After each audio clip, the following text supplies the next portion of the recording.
الحمدللہ والصلاة والسلام علی خیر خلق اللہ اما بعد اعوذ باللہ السمیع العلیم من الشیطان الرجیم من حمزہ ونفخہ ونفثہ بسم اللہ الرحمن الرحیم ربما يود الذین کفروا لو كانوا مسلمین ذرهم یأکلوا ویتمتعوا ویلہہم العمل فسوف یعلمون۔ آج انشاءاللہ 14ویں پارے کا خلاصہ آپ کے سامنے پیش کرنا ہے۔ اس پارے میں دو صورتیں ہیں، پہلے سورہ حجر ہے اور آگے پھر سورہ نحل ہے۔ سورہ حجر جو ہے حضرت سمود علیہ السلام کے علاقے کا نام ہے، اس نام پر حجر اس سورت کا نام رکھا گیا ہے، اور یہ سورت مکی دور میں سورہ ابراہیم کے بعد جو ہے نازل ہوئی، اور حالات ایسے تھے کہ رسول اللہ صلی اللہ علیہ وسلم دعوت دیتے دیتے توحید سمجھاتے سمجھاتے ایک مدت گزر چکی تھی، اور جو مخالف تھے اور قرآن کے مخاطب تھے وہ مسلسل ہٹ دھرمی پر اور استہزاء کر رہے تھے، اور ظلم و ستم کی حد ہو چکی تھی، اور ایک طرف نبی کریم صلی اللہ علیہ وسلم کی یہ حالت تھی کہ دعوت دے دے کر اور مخالفین کی مزاحمت کے پہاڑ توڑ توڑ کر وہ تھک چکے تھے، نبی کریم صلی اللہ علیہ وسلم بھی تھک چکے تھے، اور وہ بھی ہر وقت جو ہے آپ صلی اللہ علیہ وسلم کے صحابہ پر ظلم و ستم کر رہے تھے۔ تو اس صورت میں ان ظلم و ستم کرنے والوں کو اللہ رب العالمین نے تنبیہ کی ہے کہ اب تمہاری جو ڈھیلی رسی ہے وہ ختم ہونے والی ہے، ان قریب وہ وقت آنے والا ہے کہ تم اپنی ان حرکتوں پر پچھتاؤ گے، اور ساتھ میں رسول اللہ صلی اللہ علیہ وسلم کو تسلی بھی دی گئی ہے کہ ان قریب ایک وقت آنے والا ہے کہ یہ ظلم و ستم اور بربریت کے جو پہاڑ توڑے جا رہے ہیں آپ کے ساتھیوں پر، یہ ختم ہو جائیں گے، اور ان قریب اس قوم کو ہم قصہ پارینہ بنا دیں گے، اور آپ کے لیے روشن مستقبل وہ آگے بالکل قریب ہے۔ تو سورت کی ابتدا جیسے ہوتی ہے الف لام را تلک آیات الکتاب المبین، یہ واضح قرآن کی کتاب ہے جو اللہ رب العالمین کی طرف سے قرآن ہم نے نازل کی ہے، اس کی آیتیں ہیں۔ ربما یود الذین کفروا، آپ اس وقت کو یاد کریں کہ کاش جو وہ لوگ یود الذین کفروا، چاہیں گے وہ لوگ جنہوں نے کفر کیا، لو کانوا مسلمین، کاش کہ یہ مسلمان ہوتے۔ ابھی پکڑ آنے والی ہے، جب پکڑ آئے گی ان کی ڈھیلی رسی جب ہم ختم کریں گے یہ پچھتائیں گے، اور اس وقت کو آپ یاد کریں جب یہ پچھتائیں گے اور روئیں گے، کیا کانوا مسلمین، کاش کہ ہم مان لیتے۔ ذرہم، چھوڑ دیں ان کو، یأکلوا ویتمتعوا، یہ کھاتے رہیں اور فائدہ حاصل کرتے رہیں، دنیا میں جو ڈھیلی رسی ہم نے ان کو دی ہے، ان کو معیشت میں ہم نے وسعت دی ہے، سب کچھ ہے، ویلہہم العمل، ان کے عملوں نے ان کو غافل کیا ہوا ہے، فسوف یعلمون، ان قریب یہ جان لیں گے، انہیں پتہ چل جائے گا کہ کیا کچھ یہ کر رہے ہیں۔ وما اہلکنا من قریۃ الا ولہا کتاب معلوم، ہم کسی بھی بستی کو ایسے ہلاک نہیں کرتے، اس کی ہلاکت کا ایک مقررہ وقت ہے کہ ہم کسی بھی قوم کو جب اس کا وقت ختم ہو جاتا ہے پھر اسے قصہ پارینہ بنا دیتے ہیں، اسے ہسٹری بنا دیتے ہیں۔ یہ بھی اسی ہسٹری کے نام پر اللہ نے سورت کا نام بھی سورہ حجر رکھا ہے۔ اس قوم سمود کو تو یاد کرو، اور یہ راستے پر تھی، جب یہ شام کی طرف ہجرت کر کے سفر کر کے جاتے تھے تجارتی قافلے ان کے، تو راستے میں یہ سمود کی بستیاں تھیں کہ ان کو بھی دیکھو، وہ بھی ایک قوم تھی، اپنے آپ کو قوت اور طاقتور سمجھتی تھی، اللہ نے کیسے ان کو دنیا سے ختم کر دیا اور رہتی دنیا کے لیے ان کو عبرت کا نشان بنا دیا۔ تمہارے ساتھ بھی وہی ہونے والا ہے، ٹھیک ہے نا۔ اور پھر آگے اللہ رب العالمین نے آدم علیہ السلام کی تخلیق کا تذکرہ کیا ہے، جیسے اللہ تعالیٰ نے آدم علیہ السلام کو بنایا، وَلَقَدْ خَلَقْنَا الْإِنسَانَ مِنْ صَلْصَالٍ مِّنْ حَمَإٍ مَّسْنُونٍ، کہ اللہ نے بجنے والی کھڑکتی ہوئی مٹی سے اللہ رب العالمین نے انسان کو بنایا۔ اور پھر آدم علیہ السلام کو جب وَإِذْ قَالَ رَبُّكَ لِلْمَلَائِكَةِ إِنِّي خَالِقٌ بَشَرًا مِّن صَلْصَالٍ مِّنْ حَمَإٍ مَّسْنُونٍ فَإِذَا سَوَّيْتُهُ وَنَفَخْتُ فِيهِ مِن رُّوحِي، کہ جب میں آدم کو بنا لوں اس میں اپنی روح پھونکوں تم نے سجدہ کرنا ہے۔ تو شیطان نے سجدہ نہ کیا تو اللہ رب العالمین نے اسے دھتکار دیا۔ یہاں یہ واقعہ بیان کرنے کا مقصد یہ ہے کہ یہ حق و باطل کی کشمکش شروع دن سے چلی آ رہی ہے، یہ آج نہیں۔ آپ صلی اللہ علیہ وسلم اور آپ کے صحابہ کو تسلی دینا مقصود ہے کہ یہ جو باطل لوگ، یہ کافر آپ کے ساتھ ہر وقت جو ہے آپ کا مذاق اڑا رہے ہیں اور آپ کی باتوں کو نہیں مانتے، انکار کر رہے ہیں، یہ حق و باطل کی کشمکش شروع سے ہے اور آخر تک رہے گی۔ اور پھر آگے اللہ رب العالمین نے جنت والوں کا تذکرہ کیا ہے کہ اگر آپ ایمان والے ہیں اور اپنے دین پر سچے ہیں، استقامت اختیار کریں اور ڈٹ جائیں، ان قریب یہ دنیا کی زندگی ختم ہو جائے گی اور ہم نے اپنے فرما برداروں کے لیے جنت تیار کر رکھی ہے۔ ان المتقین فی جنات وعیون، جنت ہے اور جس میں چشمے جاری ہیں، ادخلوها بسلام آمنین، وہاں پر مومن سے کہا جائے گا کہ تم اس جنت میں داخل ہو جاؤ۔ وَنَزَعْنَا مَا فِي صُدُورِهِم مِّن غِلٍّ إِخْوَانًا عَلَى سُرُرٍ مُتَقَابِلِينَ، اللہ فرماتے ہیں ہم ان کے دلوں سے کینہ نکال دیں گے۔ جنت میں ہم ایک دوسرے کو ساتھ میں رکھیں گے اور ان کے دلوں سے کینہ نکال دیں گے۔ کینہ دنیا میں ہو جاتا ہے، انسان ساتھ رہتا ہے تو کسی کے بارے میں کوئی خلش، کوئی ناراضگی، اس طرح کے معاملات ہو جاتے ہیں، تو اللہ فرماتے ہیں دنیا میں ہم یہ سب کچھ نکال دیں گے۔ اور اگر دنیا میں انسان کے دل میں کینہ نہ ہو تو یہ جنتی ہونے کی صفت ہے کہ جنتی انسان کے دل میں جو جنت میں جائے گا اللہ تعالیٰ اس دل سے کینہ نکال دیں گے۔ تو آج ہمیں بھی چاہیے کہ ہم مسلمان ہیں، مسلمان کے دل میں کینہ نہیں ہونا چاہیے، ٹھیک ہے نا؟ جس طرح شاعر نے کہا ہے نا، کیا خوب شعر کہا ہے اس نے، مسلمان کے دل میں کینہ نہیں اچھا، جس دل میں ہو کینہ وہ سینہ نہیں اچھا۔ تو مسلمان کے لیے کینہ اچھا نہیں ہے۔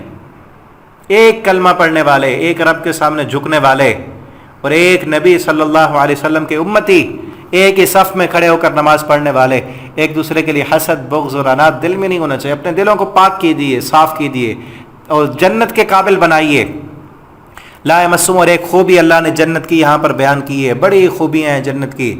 ایک کیا خوبی بیان کی؟ لا یمسہم فیہا نصب، اس جنت میں تھکاوٹ نہیں ہوگی۔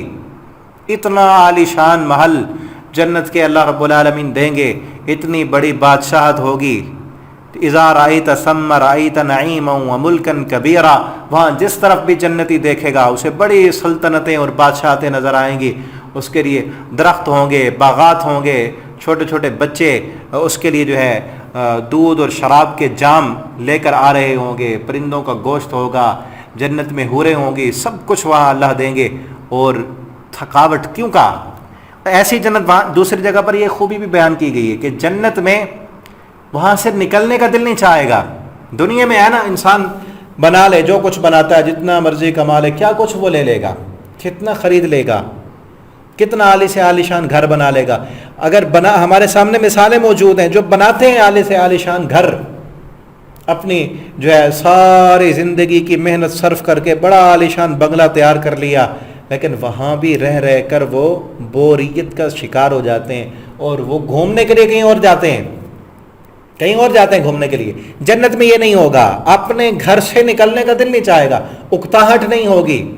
دنیا میں جتنا بھی بڑا سے بڑا گھر ہو نا، اکتاہٹ ہو جاتی ہے، اور پھر یہاں یہ بھی ایک ختم ہو جائے گا نا ایک دن، وہاں پر یہ خطرہ بھی نہیں ہوگا۔ خالدین فیہا، ہمیشہ اس جنت میں رہیں گے۔ اور پھر یہاں سے جب اکتاہٹ ہوتی ہے نا ایک جگہ سے، ہم گھومنے کے لیے کہیں اور جاتے ہیں، تو پھر وہاں جب پہنچتے ہیں تو گھوم گھوم کر تھک جاتے ہیں۔ لا یمسہم فیہا نصب، وہاں گھومتے رہو، تمہارا اپنا محل ہے، اپنے باغات ہیں، اپنا ہی سارا کچھ ہے، پانی کے چشمے ہیں، آبشاریں ہیں اور ہر قسم کی نعمتیں ہیں، جو چاہو گے وہ ملے گا وہاں پر، اور گھومتے رہو۔ باہر کوئی تمہیں نہیں نکالے گا، ختم نہیں ہوگا، ٹکٹ تمہاری ختم نہیں ہوگی، زندگی ختم نہیں ہوگی، ہمیشہ کا عیش و آرام، کھاتے رہو، بوریت نہیں ہوگی اور تھکاوٹ نہیں ہوگی، سب کچھ ہوگا وہاں پر۔ لیکن ہمیں اب چاہیے کہ ہم اس جنت میں جانے کی کوشش کریں، محنت کریں۔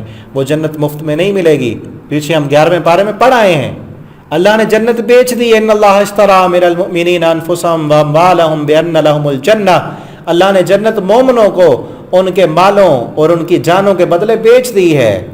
اس جنت میں جانے کے لیے کوشش کریں، اپنا مال اللہ کے راستے میں صدقات و خیرات دیں، اپنی جان، اپنی صلاحیت، اپنی صحت اللہ کے سامنے قیام میں، روزے میں اس کو صرف کریں، سچ بولیں، جھوٹ سے پرہیز کریں، حرام کو چھوڑ دیں، اپنی زبان پر سچ لائیں، اپنے دلوں سے کینے نکالیں، اپنے دلوں کے اندر اللہ کے قرآن کی محبت ڈالیں، نماز کی محبت ڈالیں، اس دل سے فلموں گانوں کی محبت نکال دیں، جھوٹ بولنا چھوڑ دیں، گالیاں دینا چھوڑ دیں، اپنی روزی کو حلال کا بنائیں، اپنا زیادہ ٹائم قرآن کے ساتھ جوڑیں، اللہ کی عبادت کے ساتھ جوڑیں، تاکہ اللہ رب العالمین ہماری ان عبادتوں کو قبول کر کے اللہ تعالیٰ اپنی رحمتوں کے ساتھ ہمیں ان جنتوں کا مہمان بنا دے۔ یہی سب سے بڑی کامیابی ہے، یہی ان روزوں کا مقصد ہے، یہی تراویح کا مقصد ہے، یہی رمضان کے آنے کا مقصد ہے۔ اگر ہم نے اس رمضان میں اللہ کو منا لیا تو رمضان کامیاب ہے،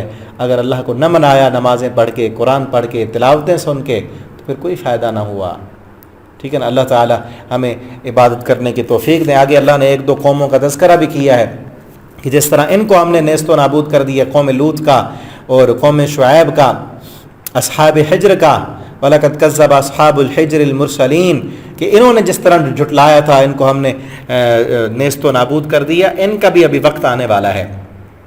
اور پھر نبی کریم صلی اللہ علیہ وسلم کو تسلی دیتے ہوئے فرمایا فَاصْدَعْ بِمَا تُؤْمَرْ وَأَعْرِضْ عَنِ الْمُشْرِكِينَ، آپ کو جو ہم نے حکم دیا ہے دعوت توحید آپ پہنچا دیجیے، اس میں کسی قسم کا کوئی جھول نہیں، کسی مشرک کی باتوں میں آ کر آپ نے اپنی دعوت توحید میں کوئی کمپرومائز نہیں کرنا۔ فَاصْدَعْ بِمَا تُؤْمَرْ، ڈنکے کی چوٹ پر آپ نے حق کا اعلان کر دینا ہے، یہ بتانا ہے کہ اس کائنات میں قوتوں، قدرتوں اور طاقتوں کا مالک ایک اللہ ہے، اس پر کوئی کمپرومائز نہیں۔ انہوں نے کہا تھا نا نبی کریم صلی اللہ علیہ وسلم کے پاس آ کر کوئی کمپرومائز کر لیں، کچھ ہم تمہاری مانتے ہیں، آپ ہماری مان رہے، اللہ فرماتے فَاصْدَعْ بِمَا تُؤْمَرْ، آپ دے دیں، وَأَعْرِضْ عَنِ الْجَاهِلِينَ، مشرکوں سے اعراض کیجیے، اِنَّا كَفَيْنَاكَ الْمُسْتَهْزِئِينَ، یہ آپ کا مذاق اڑانے والے، تمسخر کرنے والے، آپ کے پیچھے جو ہے باتیں کرنے والے، ان کو ہم کافی ہیں، آپ ان کو جواب دینے کی ضرورت نہیں ہے، ہم کافی، ہم آپ کا دفاع کریں گے۔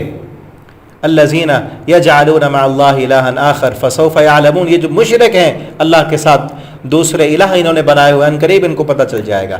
اور پھر نبی کریم صلی اللہ علیہ وسلم چونکہ استہزاء کر رہے ہیں، لوگ بار بار ستا رہے ہیں، آپ کے صحابہ پر ظلم و ستم ہو رہا ہے، آپ کو تکلیف تو ہوتی ہوگی نا، آپ کے جانثار آپ کے سامنے جو ہے حضرت سمیہ رضی اللہ تعالیٰ عنہ کے جسم کے 2 ٹکڑے کر دیے، بلال کو تپتے ہوئے انگاروں پہ لٹایا جا رہا ہے، آپ صلی اللہ علیہ وسلم دیکھتے ہوں گے تو دل کی کیا کیفیت ہوتی ہوگی، اور آپ کے خلاف بھی طرح طرح کی باتیں کی جا رہی ہیں، تو اللہ تعالیٰ نے فرمایا اس دل کے سکون کے لیے ہم آپ کو علاج بتاتے ہیں۔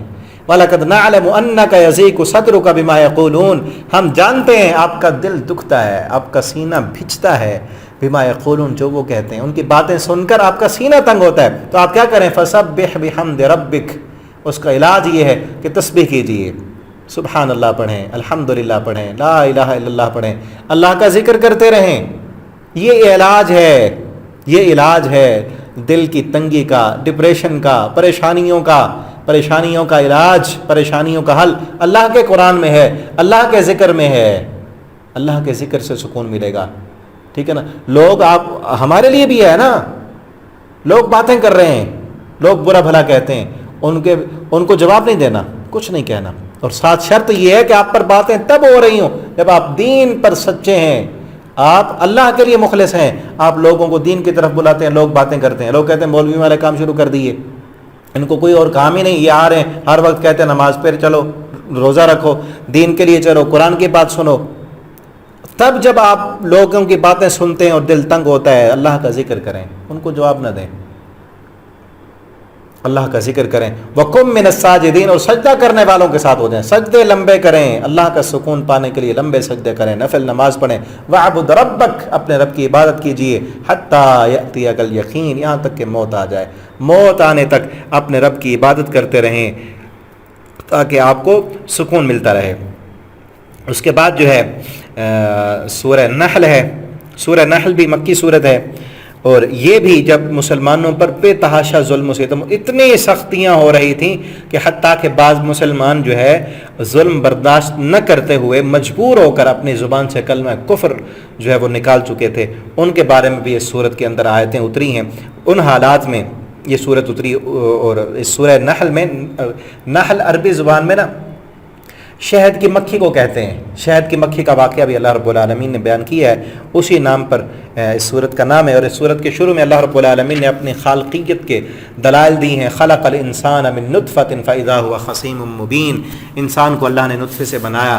خلق السماوات والارض، اس نے آسمان بنائے، زمین بنائی. والانعام خلقها لکم، تمہارے لیے جانور بنائے. ولکم فیہا جمال، اس میں تمہارے لیے خوبصورتی بھی ہے. والخیل والبغال والحمیر. اور پھر آگے بھی اللہ رب العالمین نے اپنا بہت سارا تعارف کرایا ہے. کئی ایسی اہم ترین باتیں ہیں. اور اللہ تعالیٰ فرماتے ہیں ساری اللہ تعالیٰ اپنی نعمتیں بیان کرنے کے بعد فرماتے ہیں وَإِن تَعُدُّوا نِعْمَةَ اللَّهِ لَا تُحْصُوهَا. یہ تو چند ایک نعمتیں ہم نے گنوائی ہیں نا، اللہ کی نعمتوں کو گننا چاہو تو تم گن نہیں سکتے. اور آگے بھی کئی نعمتیں اللہ نے ذکر کی ہیں. وَهُوَ الَّذِي سخر البحر لتأکلوا منہ لحما طریا. وہی ذات جس نے تمہارے لیے سمندر مسخر کی جس سے تم تازہ گوشت کھاتے ہو، اور دودھ اور شہد کی نعمتیں بھی تذکرہ کی ہے ان کا. وَإِنَّ لَكُمْ فِي الْأَنْعَامِ لَعِبْرَةً. ان جانوروں میں بھی تمہارے لیے عبرت ہے، اس میں بھی نشانیاں ہیں. نُسْقِيكُم مِّمَّا فِي بُطُونِ، اس کے پیٹ سے من بین فرث وَدَمٍ لَبَنًا خالصا. گوبر اور خون کے درمیان کون ہے جو خالص دودھ تمہیں پلاتا ہے؟ ملاوٹ نہ گوبر کی ہوتی ہے نہ خون کی ہوتی ہے. دودھ سفید ہے، خون سیاہ رنگ کا ہے، گوبر دوسرے رنگ کا ہے. کون ہے جو سفید رنگ کا دودھ تمہیں پلاتا ہے؟ سائغا للشاربین ومن ثمرات النخیل. اور پھل بھی ہیں، کھجورے بھی ہیں. وعناب، انگور بھی ہیں. تتخذون منہ سکرا، جس سے تم جو ہے شراب بناتے ہو. ورزقا حسنا، اور بہت اچھے تم جو ہے اس سے رزق حاصل کرتے ہو. ان کے لیے جو ہے تم اللہ کا شکر ادا کرو. اور پھر آگے اللہ رب العالمین نے شہد کی مکھی کا بھی تذکرہ کیا. وَأَوْحَى رَبُّكَ إِلَى النَّحْلِ. کون ہے جو اس شہد کی مکھی کو یہ حکم دیتا ہے؟ أَوْحَى رَبُّكَ، آپ کے رب نے حکم دیا. أَنِ اتَّخِذِي مِنَ الْجِبَالِ بُيُوتًا وَمِنَ الشَّجَرِ، کے پہاڑوں میں اور درختوں میں اپنے گھر بنا. ثم کلی من کل الثمرات، پھر ہر پھل سے جو ہے رس چوس. فسلوکی سبل ربک ذللا یخرج من بطونها شراب مختلف، اس کے پیٹ سے بھی جو ہے تمہارے لیے پینے کا شربت، پانی وہ نکلتا ہے. فیہ شفاء للناس، اس کے پیٹ میں جو شربت نکلتا ہے، جو شہد نکلتا ہے، اس میں لوگوں کے لیے شفا ہے. اس شہد میں شفا ہے. اور اللہ رب العالمین کی نعمتیں ہیں. اور پھر آگے اللہ نے جو ہے واللہ خلقکم، اللہ نے تمہیں بھی پیدا کیا، پھر اللہ تمہیں موت دے گا. اور اللہ جعل لکم من انفسکم ازواجا، اللہ نے تمہارے لیے بیویاں بنائیں اور تمہارے لیے بیٹے بنائے، پوتے بنائے. یہ بھی اللہ کی نعمتیں ہیں. ویعبدون من دون اللہ، اور پھر تم اللہ کے علاوہ دوسروں کی عبادت کرتے ہو. ما لا یملک لکم رزقا، جو تمہیں یہ رزق کچھ بھی نہیں دے سکتے. نہ تمہارے لیے گوشت بنایا، نہ سمندر انہوں نے بنائے، نہ جانور بنائے، نہ تمہارے لیے انہوں نے شہد کی مکھی بنائی، نہ انہوں نے تمہارے لیے کوئی اور پھل بنائے. تم ان کی عبادت کرتے ہو. ما لا یخلقون شیئا، جنہوں نے کچھ بھی نہیں بنایا. ولا یستطیعون، نہ وہ یہ بنانے کی طاقت رکھتے ہیں. کس طرح اللہ رب العالمین نے ان کو سمجھایا. اور حالات کیسے ہیں کہ وہ سارے کے سارے اس مشرک جو ہے مسلمانوں پر ظلم و ستم ڈھا رہے ہیں، اور اللہ رب العالمین سمجھانے کی حد کر رہے ہیں کہ وہ رب یہ ساری چیزیں کس نے بنائی ہیں؟ شہد کی مکھی کو کس نے بنایا؟ یہ تمہارے لیے خیلا والبغالا، یہ خچر، یہ گھوڑے، یہ اونٹ جن پر تم سواریاں کرتے ہو، دور دراز تک جو ہے اپنا سامان لے کر جاتے ہو، یہ کس نے بنائے ہیں؟ یہ ساری چیزیں اس رب نے بنائی. آسمان سے پانی کس نے برسایا؟ ان لفی ذلک لآیات لقوم یسمعون، اس میں بھی تمہارے لیے نشانیاں ہیں. اور جانوروں میں بھی دودھ پلانے والا کون ہے؟ یہ ساری چیزیں اللہ دے رہا ہے، تو پھر عبادت دوسرے کو کرتے ہو. پھر اور مثال بھی دی اللہ نے. ضرب اللہ مثلا عبدا مملوکا لا یقدر علی شیء. ضرب اللہ مثلا الرجلین، دو مثالیں اللہ نے دی ہیں. ایک مثال یہ کہ تمہارا اگر کوئی غلام ہو، تمہارا غلام، اور تم اپنا مال، اپنی پراپرٹی، اپنی جائیداد اپنے غلام کو دے کر اپنے برابر کرنا چاہو گے کہ جس طرح تم ہو تمہارا غلام بھی ویسے بن جائے؟ یہ کبھی نہیں ہو سکتا. تم اپنے غلام کو اپنے برابر نہیں کرنا چاہتے، تو ایک مخلوق کو جس کو خالق نے بنایا ہے اس کو اللہ رب العالمین کیسے چاہے گا کہ اپنے اختیارات اس مخلوق کو دے دے اور اپنے برابر کر لے؟ تم اپنے لیے یہ چیز نہیں چاہتے تو اللہ کے لیے کیوں بناتے ہو شریک؟ ٹھیک ہے نا. جس طرح لوگوں نے مختلف قسم کے اختیارات اللہ کی مخلوق میں بانٹے ہوئے ہیں. اللہ فرماتے ہیں کہ جب تم اپنے غلام کو اپنے برابر نہیں دیکھنا چاہتے تو اللہ رب العالمین اپنے اختیارات اپنی مخلوق کو کیسے دیں گے؟ ساری قوتوں قدرتوں کے اختیار اللہ کے پاس ہیں، اسی کے سامنے جھک جاؤ. اور پھر آگے اور نعمتیں بھی اللہ نے ذکر کی ہیں. واللہ اخرجکم من بطون امہاتکم, تمہاری ماں کے پیٹوں سے تمہیں کس نے نکالا ہے؟ لا تعلمون شیئا, اس رب نے نکالا, تم کچھ بھی نہیں جانتے تھے. تمہارے لیے کان بنائے, تمہارے لیے آنکھیں بنائیں, وافئدہ, دل بنائے, لعلکم تشکرون, اس کا شکر ادا کرو. اولم یروا الی الطیر مسخرات, ان پرندوں کو نہیں دیکھتے آسمان میں جو مسخر ہیں؟ ما یمسکہن الا اللہ, ان کو تھامنے والا کون ہے, ان کو رزق دینے والا کون ہے؟ جو ان پرندوں کو رزق دیتا ہے تمہیں بھی دے گا. اور نعمت وجعل واللہ جعل لکم من بیوتکم سکنا, اللہ نے تمہارے لیے تمہارے گھر بنائے جن میں تمہارے لیے سکون رکھ دیا. جانور ہیں, پرند ہیں, انسان ہیں, وہ گھر بنا کے زندگی بسر کرتے ہیں, لیکن انسان جو ہے اپنے گھر میں جو سکون ملتا ہے نا, قیمتی, چاہے گھر جھونپڑی کا کیوں نہ ہو, پہاڑوں کی غاروں میں کیوں نہ رہتا ہو, جو گھر میں سکون ملتا ہے کسی قیمتی سے قیمتی محل میں اس کو وہ سکون نہیں مل سکتا. یہ سکون رکھنے والی ذات کون سی ہے؟ کس نے سکون رکھ دیا؟ من بیوتکم سکنا, تمہارے گھروں میں سکون کس نے رکھا؟ وجعل لکم من جلودکم انعاما واللہ جعل لکم مما خلق ظلالا, وہ رب جس نے تمہارے لیے درختوں کا سایہ بنایا اور پہاڑ بنائے. لیکن یہ ساری چیزیں اللہ بیان کرتے ہیں اس صورت میں. اور یہ بھی کہا کہ ان تعدو, یہ تو چند ہم نے اپنی نعمتیں تمہیں بتائی ہیں نا, ان تعدو نعمت اللہ, اگر تم گننا چاہو اللہ کی نعمتوں کو, اور نعمت اللہ واحد کا نعمہ, کسی ایک نعمت کو گننا چاہو, کسی ایک نعمت کو گننا چاہو کہ اس کا تم نے کہاں کہاں استعمال کیا, لا تحصوہا, تم اللہ کی نعمت کو گن ہی نہیں سکتے. ایک آنکھ کی نعمت کو ہم گننا چاہیں نا کہ اس آنکھ نے ہمیں کہاں کہاں فائدہ دیا, نہیں گن سکتے. کان کی نعمت ہے, زبان کی نعمت ہے, سونگھنے کی صلاحیت ہے, پھر اس جسم کے اندر کتنی اللہ کی نعمتیں ہیں. شکر گزار کیسے بنیں گے؟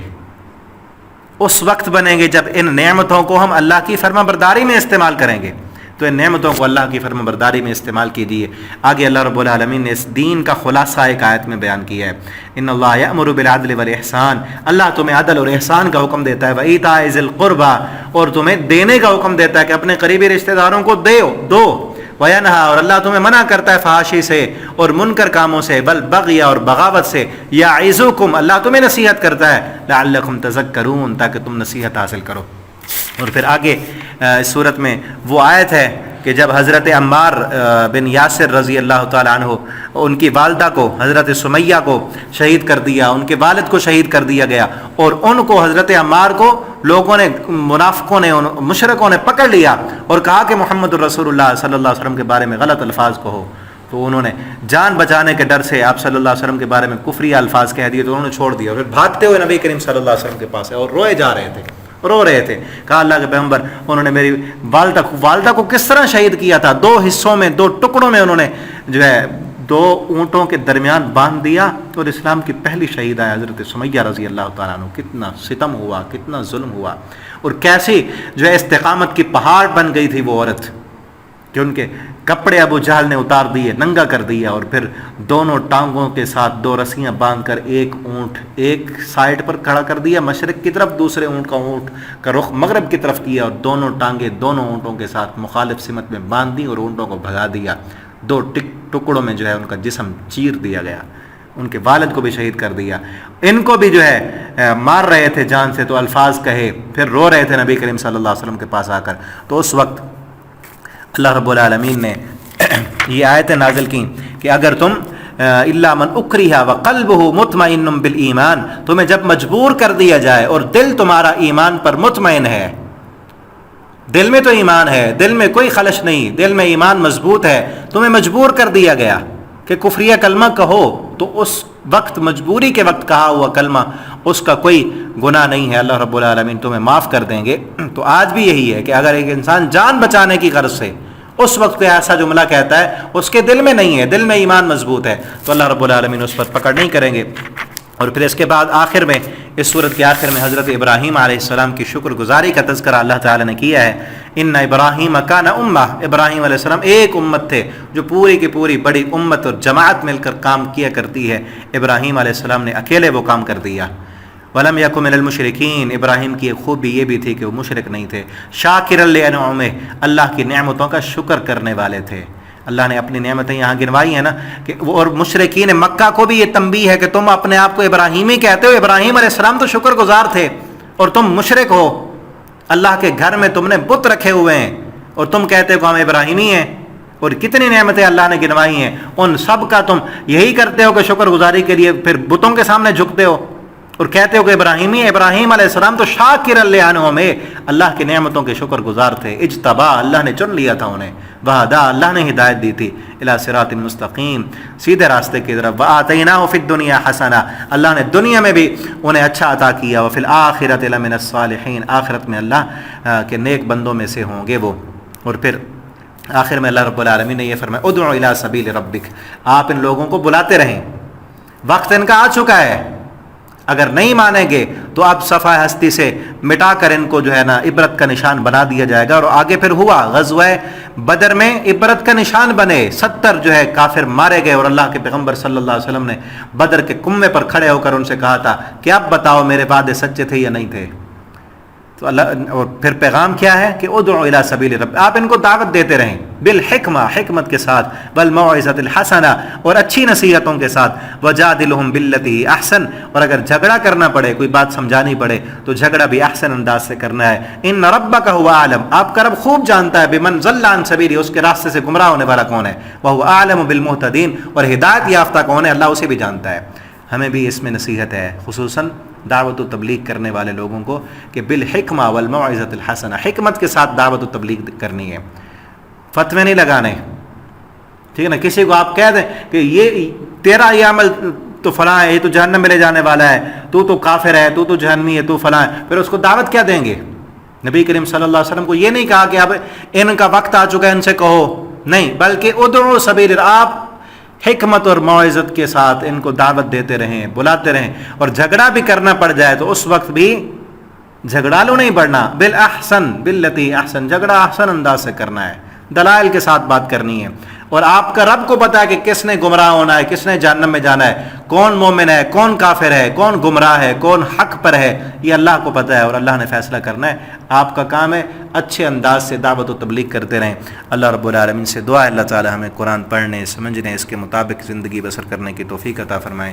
آخر دعوانا ان الحمد للہ رب العالمین۔